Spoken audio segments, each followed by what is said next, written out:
আমার ছোট্ট বেবিরা, আজকে আমরা শিখব বিভিন্ন উৎসবের নাম বাংলা ও ইংরেজিতে। উৎসবকে ইংলিশে বলে ফেস্টিভ্যাল।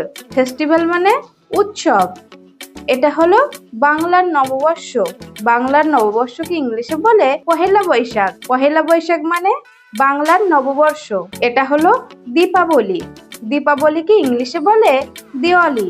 দিওয়ালি মানে দীপাবলি। এটা হলো দোলযাত্রা। দোলযাত্রাকে ইংলিশে বলে হোলি।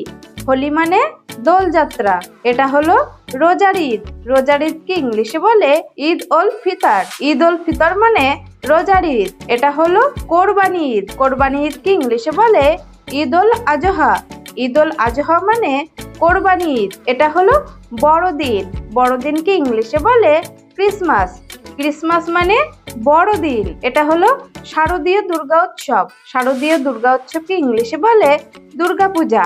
দুর্গাপূজা মানে শারদীয় দুর্গা উৎসব। এটা হলো বসন্ত পঞ্চমী। বসন্ত পঞ্চমীকে ইংলিশে বলে সরস্বতী পূজা। সরস্বতী পূজা মানে বসন্ত পঞ্চমী। এটা হলো রাখি বন্ধন।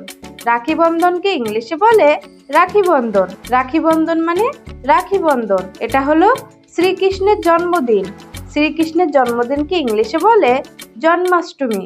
জন্মাষ্টমী মানে শ্রীকৃষ্ণের জন্মদিন। এটা হলো মা দিবস।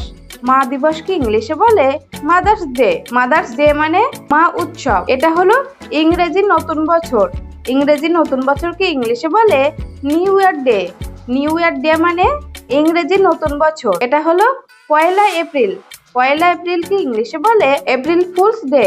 এপ্রিল ফুলস ডে মানে পয়লা এপ্রিল। এটা হলো ভ্যালেন্টাইন্স ডে। ভ্যালেন্টাইন্স ডে কে ইংলিশে বলে ভ্যালেন্টাইন্স ডে। তো আমার ছোট্ট বেবিরা, আজকে আমরা শিখলাম বিভিন্ন উৎসবের নাম বাংলা ও ইংরেজিতে।